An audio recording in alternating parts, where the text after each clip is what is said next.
안녕하세요. 저는 60대 딸을 가진 평범한 여성입니다. 젊은 나이에 남편을 잃고 혼자 딸 하나만 보고 살아왔습니다. 그런데 기막힌 사연을 겪어보니 어디 가서 할 데도 없고 생각할수록 분하고 억울해서 이렇게 사연을 올리게 되었습니다. 왜 다들 딸 가진 죄인이라는 말 들어보셨죠? 제가 딱 그 심정이었습니다. 금지 오겹으로 우리 딸 예쁘게 키웠습니다. 남편이 없으니 어디 가서 홀대받지는 않을까 더 신경 써서 키웠다고 생각하고 좋은 것, 좋은 옷, 그리고 공부도 곧잘해서 대학까지 보내니 정말 세상 남부러울 게 없었습니다.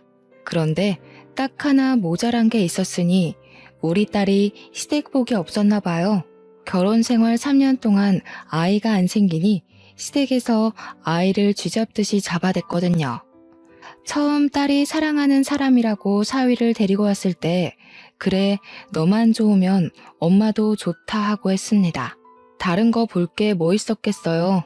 그냥 우리 딸이 데려온 사람이니 잘 골랐겠지 하고 믿었습니다. 처음 사위를 보는데 생긴 것도 반반하고 성격도 서글서글하면서 어머니 하는데 참 마음에 든다 싶었어요. 싹싹하고 성실하고 더 볼 게 없었죠. 사위에게 물어보니 그 집도 어릴 때 아버지가 돌아가셔서 홀어머니 밑에서 자란 터라 서로 잘 맞겠지 싶기도 했어요.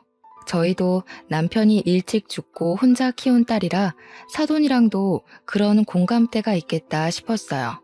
시집살이 덜할 수도 있겠다 싶었거든요. 둘이 잘 만나다가 딸이 사위랑 결혼을 하고 싶다고 말을 했습니다. 사위 얼굴도 모르는 것도 아니고 성격 좋은 것도 알았겠다 싶어서 너희들이 결혼하고 싶으면 해라 하면서 흔쾌히 결혼을 허락했습니다. 결혼 준비는 본인들이 알아서 한다면서 저는 신경 쓰지 말라고 하는 겁니다. 그냥 상견례 준비되면 와서 밥 먹고 사돈끼리 얼굴 한번 보면 된다고 말입니다.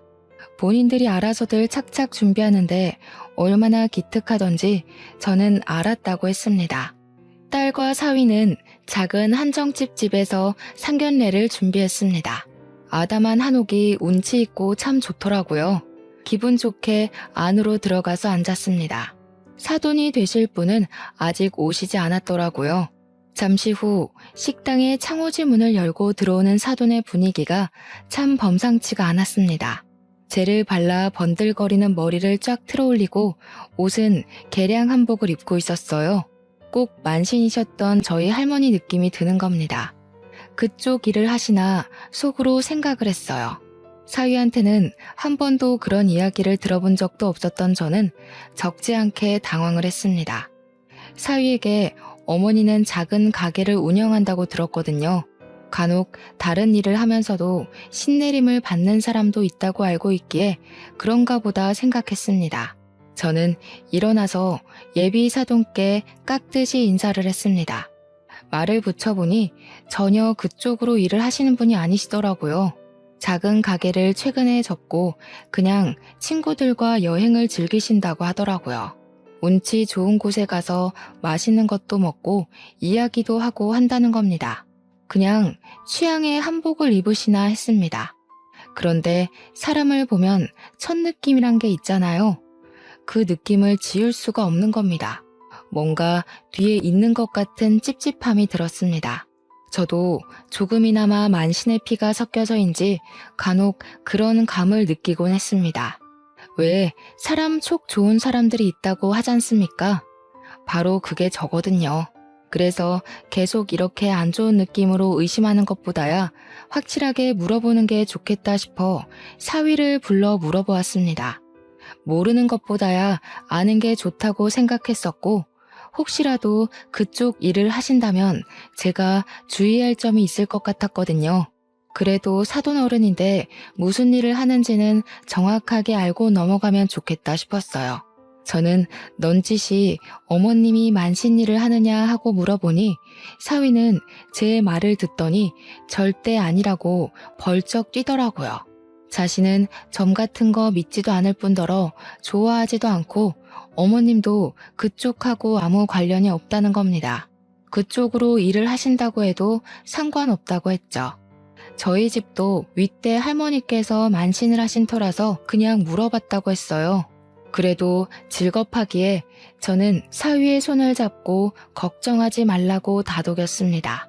하지만 감이 이상할 때 좀 더 알아볼 걸 그랬습니다. 그래도 살아온 세월로 느끼는 감이란 게 있는 건데 왜 그렇게 대충 물어보고 놓쳐버렸는지 나중에 후회하게 될 줄 누가 알았겠어요. 딸은 사위와 무사히 결혼도 하고 작은 아파트를 얻어 둘이 오손도손 정말 잘 지냈습니다. 사위도 지극정성으로 딸을 챙겨주는 모습에 결혼 잘 시켰지. 그래 둘이 죽고 못 사는데 사랑하는 사람이랑 시켜야지 하고 안심하고 지냈습니다. 그런데 그렇게 잘 지내던 딸 부부에게 문제가 생긴 건 딸이 결혼한 지 3년 차에 일어났습니다. 결혼한 지 꽤 되어도 아이가 안 들어서니 딸도 스트레스를 받는지 얼굴이 점점 안 좋아지는 겁니다.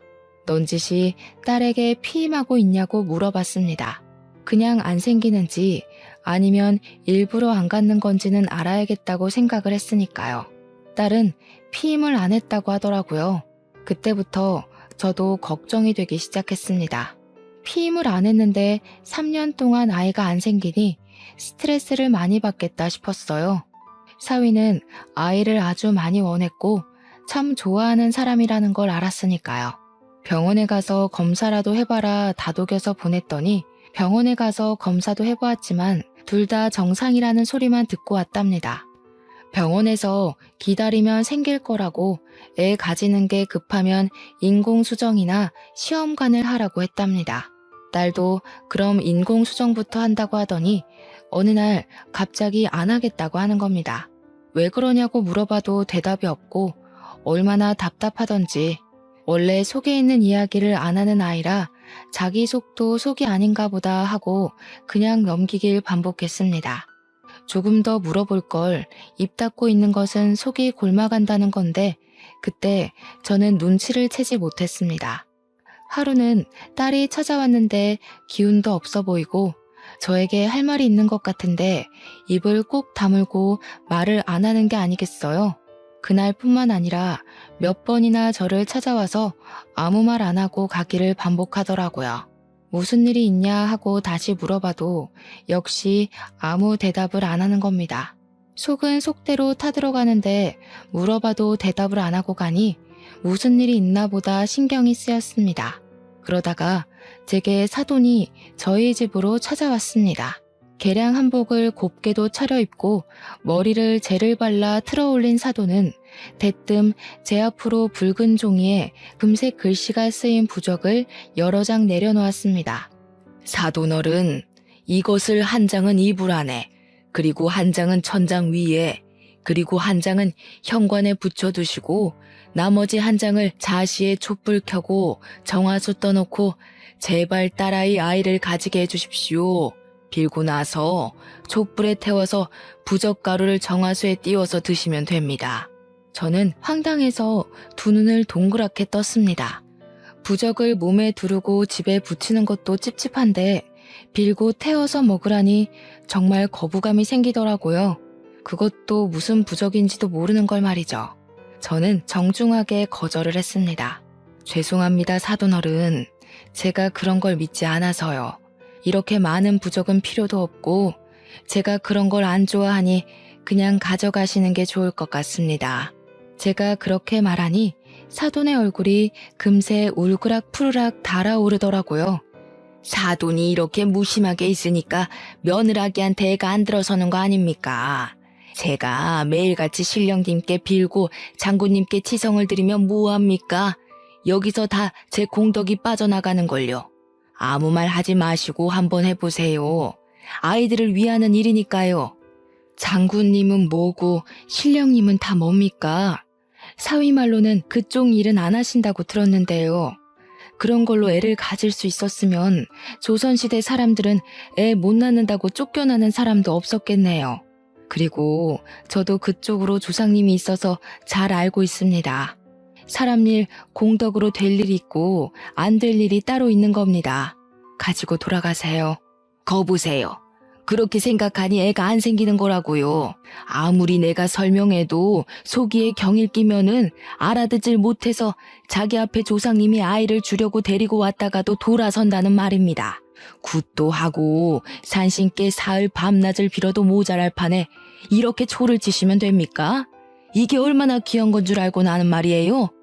우리 선녀님께서 기도하고 또 기도해서 지은 영험한 부적입니다. 아휴, 저는 아무튼 그런 거 안 믿어요.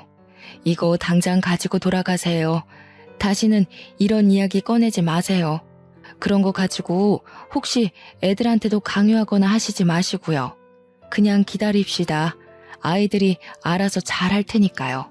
나이도 아직 젊은데 왜 그렇게 성하세요?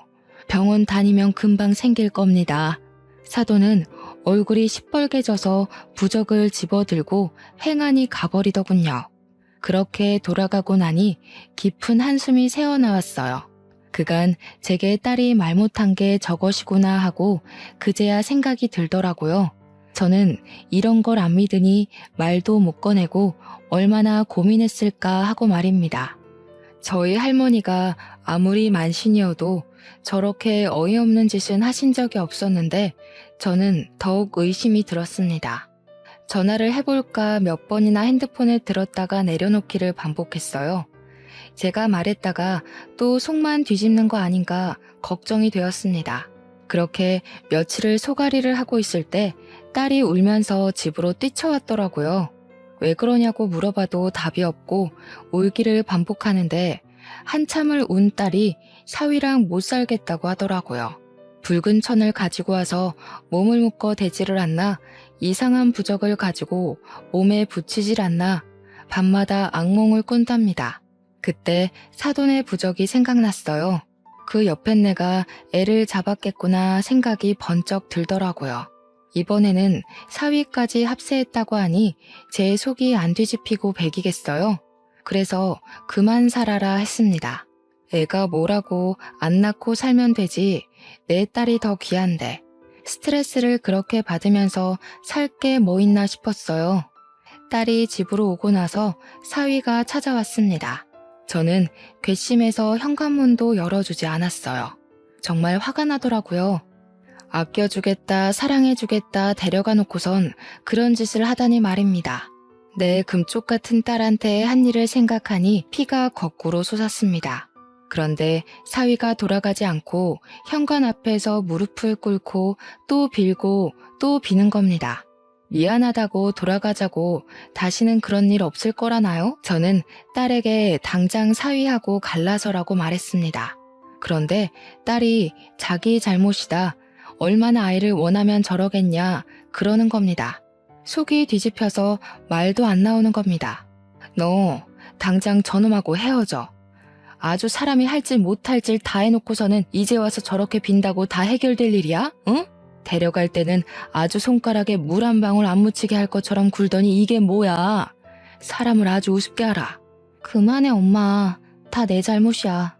아이를 워낙 좋아하는 사람인데 결혼 3년 동안 임신의 임자 근처도 못 갔잖아.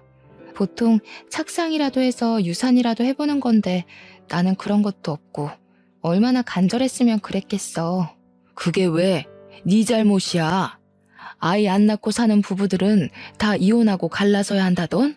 둘이서만 재미지게 아주 잘도 살더라. 여행 다니고 취미 즐기고 너는 젊은 애가 돼가지고 생각은 구한말 사람처럼 구는 거냐? 내가 너 그렇게 살라고 공부시킨 줄 알아? 사위는 제 언성이 높아지자 현관문을 두드리며 울부짖는 게 아니겠어요. 장모님, 제발 문 좀 열어주세요. 저 그 사람 얼굴만 보고 돌아가겠습니다. 제가 잘못했습니다. 아이 없어도 저 그 사람 사랑합니다. 정말입니다. 그 사람 닮은 딸 하나 낳고 살고 싶어서 그랬습니다. 제발 문 좀 열어주세요. 다시는 그런 일 없게 만들겠습니다. 제가 다 책임지겠습니다. 제발 그 사람 얼굴 한 번만 보게 해주세요. 됐네. 아무리 아이가 가지고 싶고 원해도 그렇지 어떻게 그럴 수가 있는가? 그런 것 가지고 아이가 생긴다던가? 아이를 원하면 병원을 다니면 되지 않아. 왜 병원을 못 가게 하고 이런 사단을 만드냔 말이네. 돌아가. 속에서 천불이 나서 저는 정말 냉정하게 사위를 내쳤습니다. 딸아이가 돌아간다고 해도 저 집안이랑 엮이면 될 일도 안 되겠다 싶었습니다. 잘못된 방법으로 아이를 닥달하는 것을 보니 화가 치밀었어요. 딸아이에게도 절대 사위에게 갈 생각하지 말고 이혼하라고 신신당부를 하고 또 했습니다. 자기 속도 썩어 문드러지는지 방에서 나오지도 않고 울고만 있더군요. 그렇게 울다가 딸아이는 잠을 자고 또 잤습니다. 사람을 얼마나 들들 볶으면 사흘 밤낮을 잠을 자는지 안쓰럽고 가여워서 자고 있는 딸아이의 머리를 쓸고 또 쓸었습니다. 일단 딸아이가 심적으로 안정을 되찾으면 바로 이혼하라고 다시 말할 생각이었습니다. 딸아이야, 사위와 한 입을 덮고 살았으니 독한 맘 먹고 못 꺼내낼 수 있지만 저라도 독한 맘을 먹고서 이 결혼을 끝내야겠다고 생각을 하고 있었으니까요. 하지만 일이 사람 뜻대로 되나요? 그날은 딸을 몸보신 시켜야겠다는 생각으로 멀어도 그날 잡은 소를 파는 시장으로 가서 고깃감을 사왔습니다. 뼈는 푹 고아서 사골 해먹이고 고기는 딸아이가 좋아하는 갈비를 할 생각이었거든요. 집 현관문을 열고 들어왔는데 집안이 난장판이 되어 있는 겁니다. 누가 도둑이 든 것 마냥 어질러진 집안을 보고 놀라서 딸아이 방을 벌컥 열었습니다. 하지만 그곳에 딸아이는 없었습니다. 너무 놀라서 손이 덜덜 떨리는 게 아니겠어요? 빨리 핸드폰을 찾아서 딸아이에게 전화를 걸었습니다. 하지만 받지를 않는 겁니다. 몇 번을 해도 딸도 사위도 전화를 받지 않았습니다. 순간 경찰에 신고를 해야 하나 아니면 기다려봐야 하나 별별 생각이 머릿속에 스치더군요. 하지만 이렇게 집이 어질러진 것을 보고 가만히 기다리고 있을 수만은 없었습니다. 그때 딸에게 짤막하게 단문의 문자가 왔습니다. 엄마, 나 집으로 돌아갈게. 걱정하지 말라고 말입니다. 그것을 보고 억장이 무너져 내리는 겁니다. 다시 그 집으로 기어 들어가다뇨. 시장 봐온 것을 다 내동댕이 치고서 밖으로 나가 택시를 잡아 탔습니다. 딸아이 집이라도 가봐야겠더라고요. 딸아이 집에 도착해서 현관문을 두들기니 딸아이와 사위가 얼굴을 빼꼼 내밀면서 밖으로 나오더군요. 입가에 미소까지 띠면서 말입니다. 저는 딸의 손을 잡고 집으로 돌아가자 설득을 했습니다. 너 여기서 뭐 하는 거니? 그 꼴을 당하고도 다시 돌아온다는 게 말이나 되는 일이야? 어서 나랑 같이 집으로 돌아가자. 딸은 고개를 푹 숙이더군요. 손을 꽉 쥐고 작게 웅얼거렸습니다. 죄송해요, 엄마. 아무리 생각해도 지금 이혼은 아닌 것 같아요. 다시 그 사람이랑 시작하고 싶어요. 그 사람도 다시는 그런 짓 안 한다고 저한테 싹싹 빌었어요. 우리 다시 아이 가져보기로 약속도 했고, 저 아직 그 사람 사랑해요. 저 그 사람 없으면 못 살 것 같아요. 그 말을 듣는데 애간장이 녹아내리더라고요.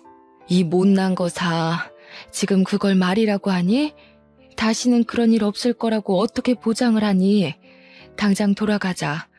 어서 이 집안이랑 인연을 끊어야 네가 살지. 안 그러면 말라 죽을 거야. 어서 돌아가자. 어서. 장모님, 정말 걱정하지 마세요. 저희가 더욱 노력하겠습니다. 이 사람 몸 추스르면 다시 아이도 가져볼 생각입니다. 아무 걱정하지 마시고 돌아가세요. 저는 사위의 얼굴을 보고 머리가 쭉 펴 섰습니다. 어떻게 딸에게 그런 짓을 하고 다시 아이를 가진다는 말을 하는지 이해가질 않았어요. 아니, 그 꼴을 하고도 또 아이를 가진다는 말을 하는 거야? 아이 없으면 우리 딸이랑 못 살아? 아직도 정신을 못 차린 거지. 당장 가자. 어서 가. 엄마랑 같이 돌아가, 혜선아. 저는 딸의 손목을 휘어잡았습니다. 당장 그 집에서 딸아이를 데리고 나오고 싶었으니까요. 하지만 저희 딸은 제 손에서 손목을 비틀어 빼내더군요. 엄마, 제발 그만. 내 인생이야. 내가 이 사람이랑 더 살겠다는데 제발 그만하고 돌아가요. 나 이 사람하고 계속 살 거야. 정말 기가 막히고 코가 막히더라고요. 아무리 부부싸움은 칼로 물베기라지만 그 꼴을 당하고도 제 딸은 사위 옆에 있겠다고 하더군요. 아무 말 못하고 저는 거기까지 가서 딸 집에 들어가지도 못하고 돌아서 나와야 했습니다. 돌아오는 버스 안에서 울고 또 울어야 했습니다. 그래도 어쩌겠어요. 다 키운 딸이고 자기 스스로 사위 옆에 남아있겠다고 하니까 그냥 내버려 둘 수밖에요. 저는 그렇게 집으로 돌아와 평범한 일상으로 돌아왔습니다. 가끔 딸에게 무슨 일 없냐, 별일 없냐 물어볼 뿐 더 이상 둘 사이의 일에 끼어들지 못하겠더라고요. 잘 지내길 빌 수밖에요. 하루는 밖에 볼일을 보러 가는데 딸아이에게 전화가 온 겁니다. 전화를 받았더니 딸이 기쁜 목소리로 엄마 나 임신했어 하는 게 아니겠어요. 하늘도 무심하지 않으셨는지 제 딸아이에게 아이라는 축복을 내려주셨습니다. 됐다 됐어. 이제 고생 끝났다 싶었습니다. 이게 모두 아이를 못 가져서 생긴 일 아니겠어요. 이제 우리 딸 고생이 끝났다 하고 생각했죠. 몸 관리 잘해라. 잘 먹어야 한다. 항상 조심해야 한다. 무리하지 마라. 저는 딸아이에게 당부 또 당부를 했습니다. 그동안 고생한 딸을 위해 뭐라도 해먹어야겠다는 마음으로 음식을 한가득 준비해서 전화를 했습니다. 특별히 산모와 태아에게 좋다는 보약도 지었죠. 혜선아, 엄마야. 엄마 지금 갈게. 지금 집에 있는 거지? 엄마가 너 좋아하는 장조림이랑 깻잎김치랑 산모랑 태아에게 좋다는 보약까지 지어가니까 조금만 기다려. 무리하지 말고. 알았지? 안 돼. 엄마 오지 마. 지금 밖이야. 그러니까 와도 나 없어. 그리고 그런 거 안 챙겨줘도 나 김서방이 잘 챙겨 먹이고 있으니까 걱정하지 말고 가져오지 마. 알았지? 아, 엄마.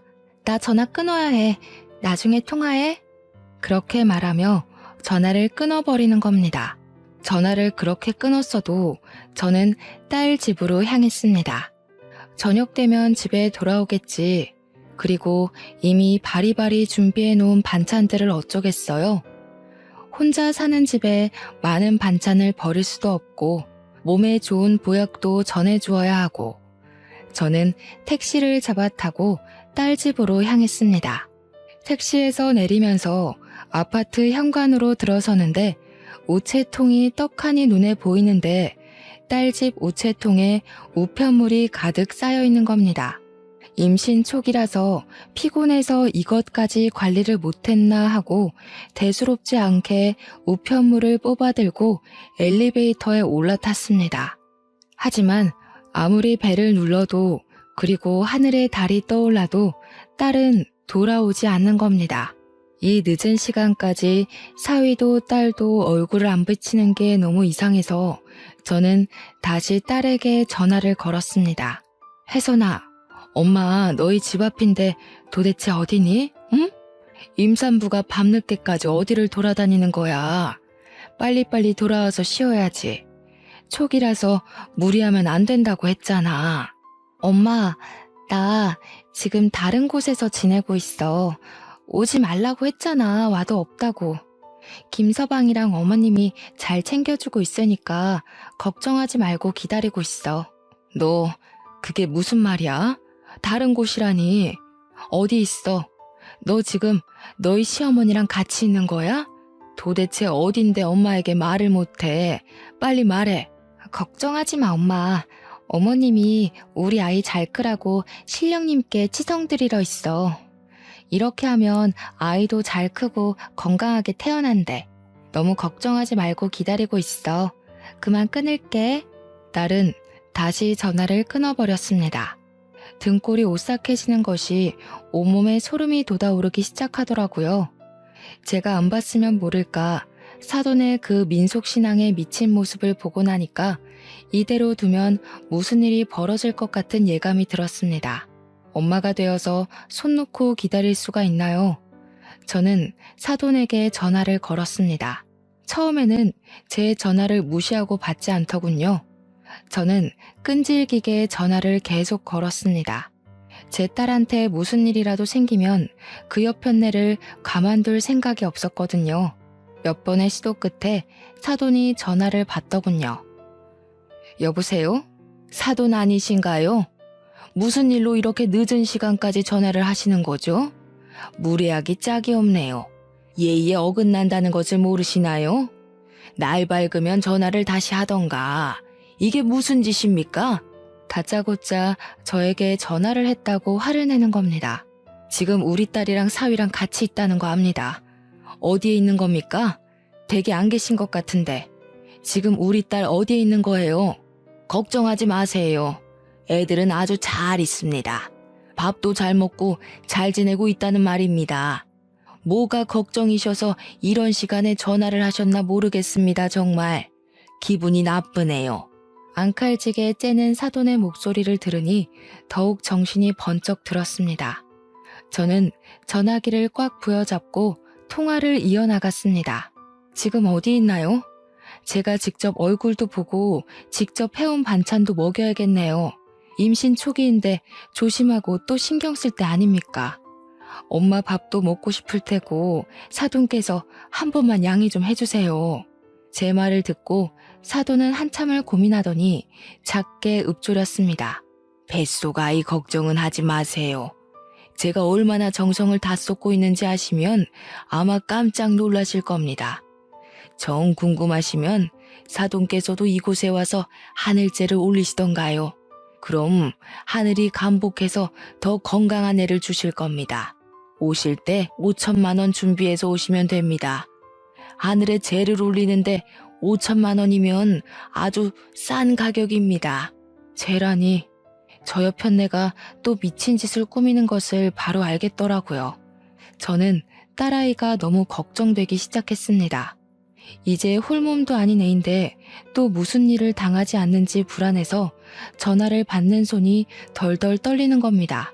그리고 5천이라니 그 말에 더욱 심장이 떨려왔습니다. 혹시라도 딸아이에게 문제라도 생기는 것은 아닌지 불안해서 떨리는 마음이 진정이 안 되더라고요. 그때 바로 이혼을 시켜버리는 건데 딸 마음 추스른다고 왜 그걸 못 시켰는지 순간 혀를 깨물고 싶었습니다. 저는 긴 호흡을 하고 다시 전화를 들었습니다. 구시오? 제 형편에 5천이 어디 있겠습니까? 이 나이에 돈을 제대로 벌기를 하나 그렇다고 재산이 있기를 하나 딱 1,000만 원 있네요. 그걸로는 안 될까요? 우리 혜선이 얼굴 한 번만 보게 해주십시오, 사돈. 아유, 사돈. 5천이 있어야 하늘에 재라도 올리고 하늘에 얼굴 한번 들어보죠. 5천이나 드는 하늘 제사에 반도 안 되는 돈을 올리면 그게 지성이 됩니까? 정성이 부족하잖아요. 1,000만 원이면 4천만 원어치나 정성이 부족한데 신령님이 노하지 않겠어요? 그 돈 없으면 며느리 얼굴 볼 생각하지도 마세요. 정말 그 말을 듣는데 눈이 뒤집힐 것 같더라고요. 살다 4천만 원 정성이 부족하다는 그런 개소리를 들을 줄은 생각도 못했으니까요. 하지만 돈이 중요합니까? 내 딸이 어디 있는지 또 무슨 일을 당할지 모르는 판국에 저는 핸드폰을 들고 앞에도 없는 사돈을 향해 허리를 연신 굽혔습니다. 사돈, 제발 더 이상 제가 돈이 없어서 그래요. 1,000만 원 정성이라도 부모의 정성이니 신령님께서 받아주시지 않겠습니까? 제발 한 번만 그동안 정을 생각해서 우리 혜선이 얼굴 한 번만 보게 해주세요. 이렇게 부탁드리겠습니다, 사돈. 핸드폰 너머로 사돈 옆에 긴 한숨이 타고 넘어오더군요. 정말 고민이 된다는 식으로요. 그러더니 저보고 어디 산속으로 돈 들고 쭉 오면 된다고 말하고 끊어버리는 겁니다. 산이라니 말도 안 되는 상황에 심장이 덜컥 내려앉더군요. 이것들이 미쳐도 제대로 미쳤다는 것을 그때 알겠더라고요. 혹시 모르니 저는 다음날 당장 은행으로 찾아갔습니다. 그동안 모았던 적금을 해약하니 정말 딱 1,000만 원이 나오더군요.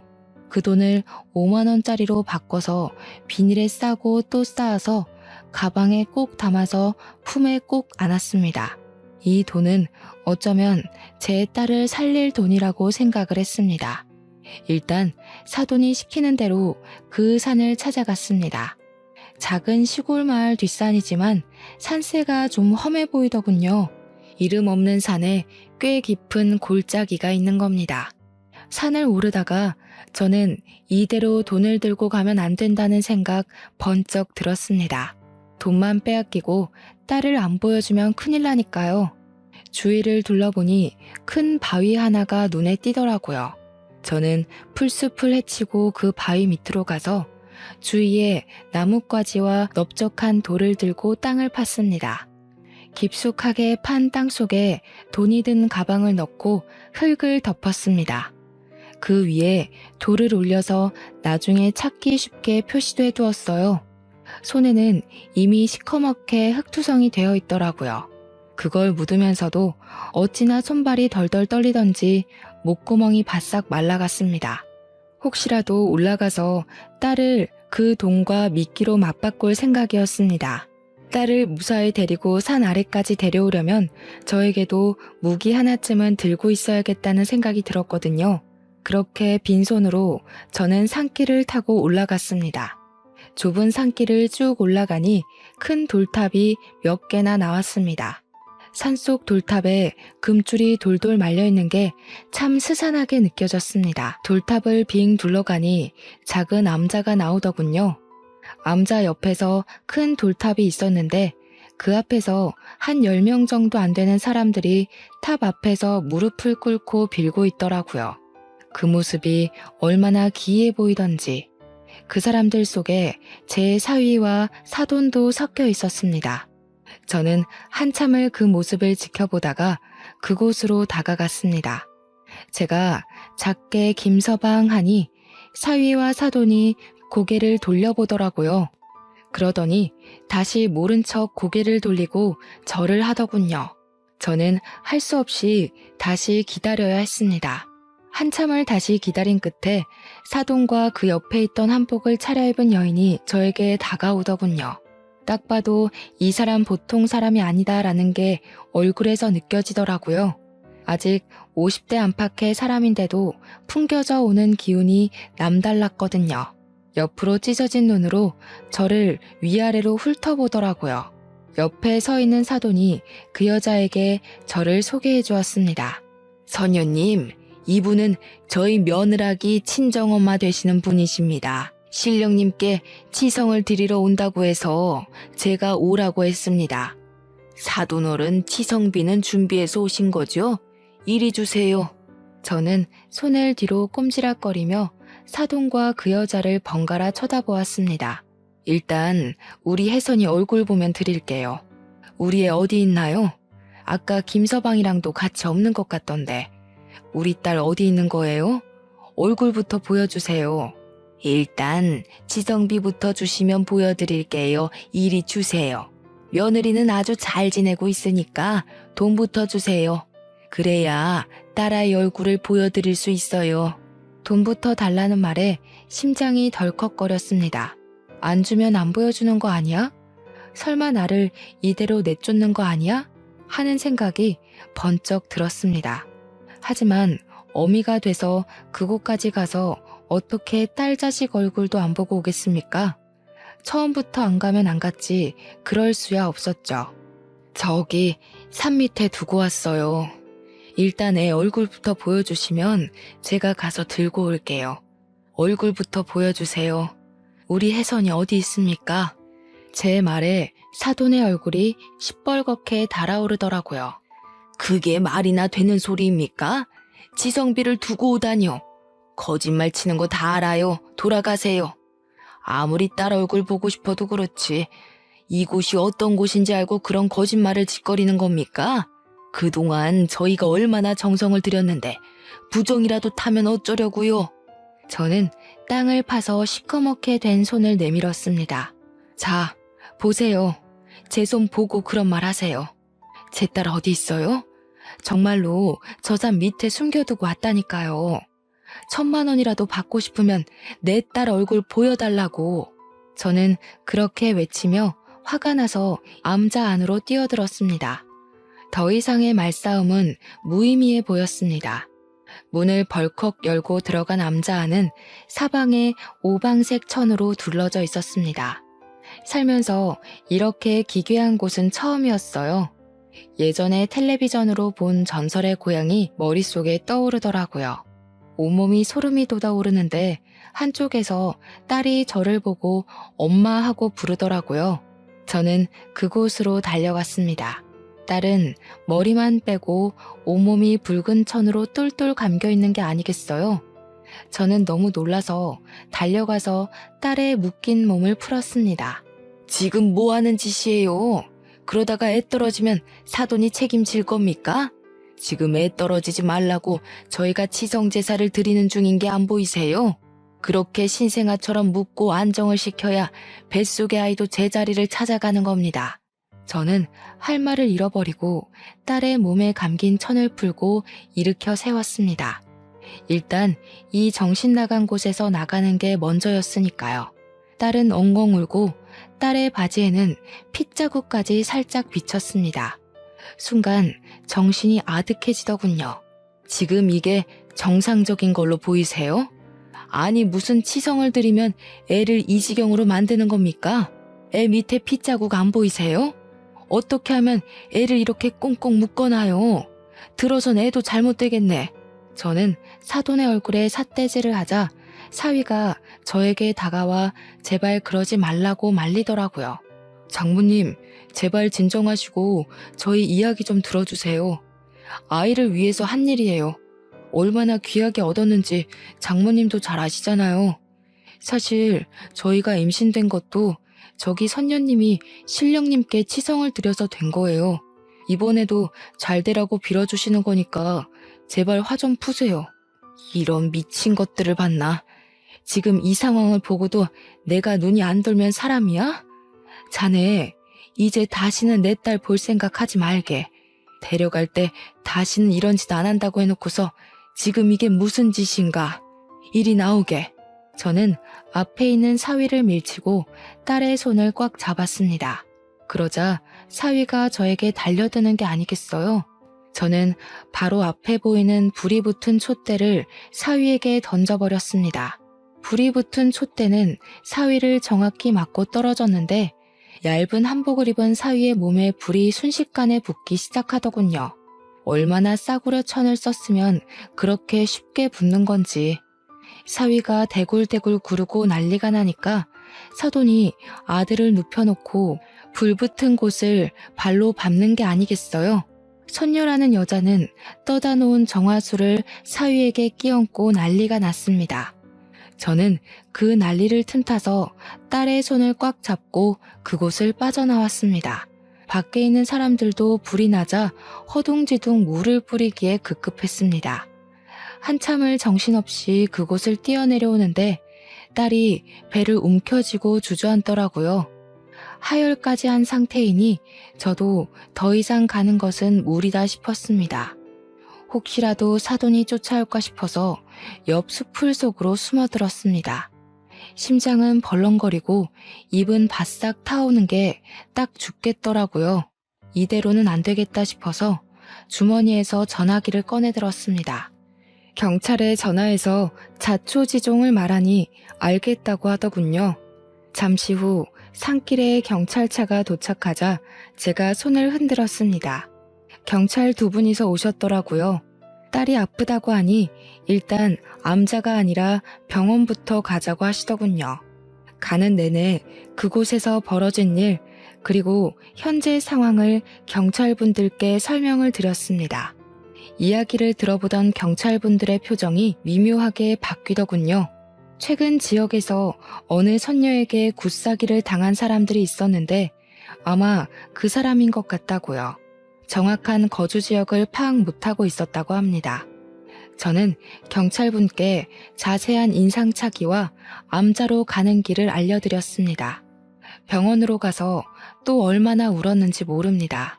딸이 화장실 갈 때 빼고는 그 줄에 묶여 있었다고 합니다. 일주일씩이나요. 뱃속의 아이는 이미 유산한 지 2, 3일 정도 되어 보인다고 하더군요. 너무 오랫동안 그 자세로 묶여 있었고 또 피가 돌아야 하는데 꽉 묶여 있는 통에 더 이상 착상을 유지하기 힘들었을 거라더군요.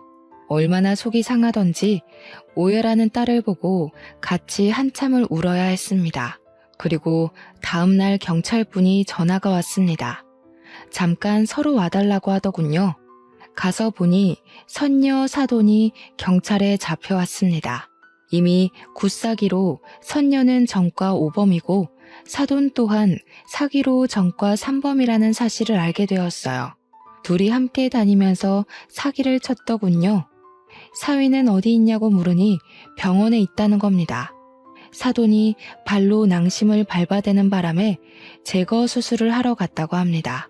참 그렇게 아이를 원했으면서도 자기 아들의 대를 자기 손으로 끊어놓다니 참으로 사람 일 알다가 모르겠더군요. 전 이혼 서류를 들고 사위를 찾아갔습니다. 도저히 이대로 지켜볼 수 없으니까요. 당장이라도 이혼을 시켜야 한다고 판단했습니다. 이제는 그 집안이랑 정말 갈라서야 할 때니까요. 사위는 병원 침대에 누워있더군요. 쫙 다리를 벌리고 있는데 그렇게 사람이 못나 보일 수가 없었습니다.